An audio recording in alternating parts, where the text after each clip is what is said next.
Cousin falsely accused me of SA. Now my family is finally contacting me after almost 10 years. I grew up in what was probably the most normal of normal households. Parents worked a lot, but still managed to care for me and my 3 older sisters. We were never super close as a family, but never had any issues either. Same goes for my extended family. They always lived a few hours away, but we saw each other during summer holidays or Christmas and always got along great. But when we got older we naturally grew apart as everyone had their own lives. I'm 31 now. In 2014, when I was 22 and attending uni, I got a phone call from my mother that turned my life upside down.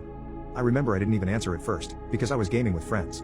But she called again immediately after the first call. This was an unwritten rule in the family. If you call twice like that, it's important.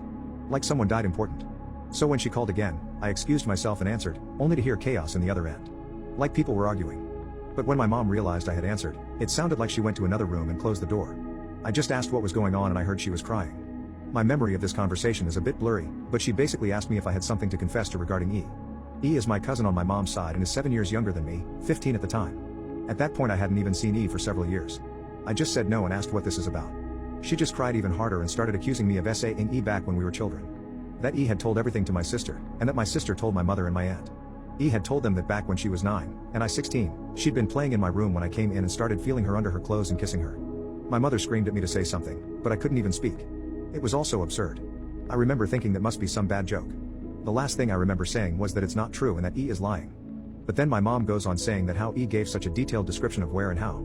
Then she kept asking something like, did you do this? Did you do this? And I just screamed back at her no. Each time. It all ended with my mom putting me on speaker and both my mom and dad saying that they don't want anything to do with me and never to contact them again. 2 of my sisters texted me later that day, pretty much saying that I'm disgusting and then blocked me.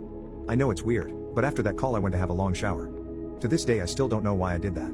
After calming down, I started calling and texting everyone, even E. No one answered and the ones who hadn't blocked my number by then quickly did so. The only thing I heard back was from my father who texted me to stop contacting them and that they need to heal.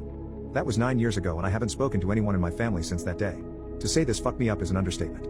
I was living in a haze for weeks after that and hardly ate at all. It didn't help that this was right before I was supposed to defend my bachelor's thesis and was already stressed out. Luckily my co-writer sensed something was up and saved me by controlling the conversation so that I got the easy parts. Without him I would have failed. Needless to say, no one came to my graduation. Then started the worst period of my life. I spent the first year expecting the cops to knock on my door and arresting me for sexual abuse. I didn't land any jobs, just living off my saved money. I drank a lot and did oxy. I also grew resentful and violent. The only reason I didn't hurt anyone is because no one was around. My neighbor called the cops on me once after I had smashed a glass, but I managed to convince the officers that I had just dropped it, and they went away since there were no others inside my apartment. Instead of sleeping, I spent my nights planning how I could hurt E and make sure no one ever found out. Even thinking how I could actually do the things she'd accused me of, but much worse. I know, I'm not proud of that. I landed my first real job in my field in late 2015. Only then did things start to improve. I focused all my time on my job, as it gave me something normal to do. Recovery was a slow process, but I drank less and smiled more. I lived cheap and earned good money, so I made a point of buying myself a nice gift for my birthdays, a VR headset, a motorcycle, Lego etc. And last year I moved from my shitty apartment and bought a small house. It was an old dream of mine to have my own garage and a garden to care for. This has boosted me even more. So my life is okay now. I still got problems. I've been on antidepressants for the last few years and while they help, it's not in a happy way. They simply remove the dark thoughts and replace them with dead ones. My trust in other people is close to non-existent.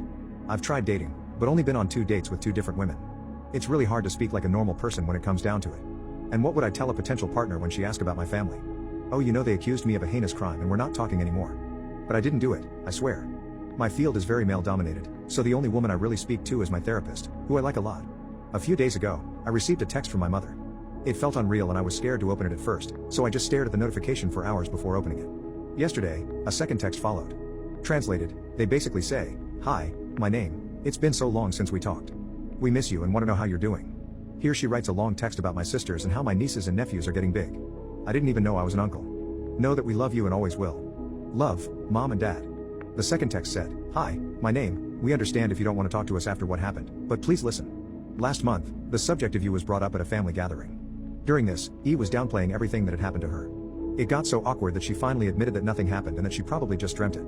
We were all appalled by this. When we last spoke, we wanted to protect E and did the only thing we thought we could do. We know that's not excusing how you were treated. What E did was wrong and we're all angry at her. We have called everyone that knew and told them the truth. We all want to speak with you and your sisters want you to meet their families. Please write back if you can find it in you to forgive us. Love, Mom and Dad." So yeah. That's my situation right now. I haven't answered, but they no doubt know I've seen it. Truth be told, I'm seething. So many old, shitty memories are now stirring again. I don't want to forgive them and I wouldn't trust myself to be in the same room as them right now. Part of me wants to call my family and unleash everything on them, to guilt them with everything I went through until they all hit their rock bottom. Then dedicate my life to make my cousin's life as miserable as possible.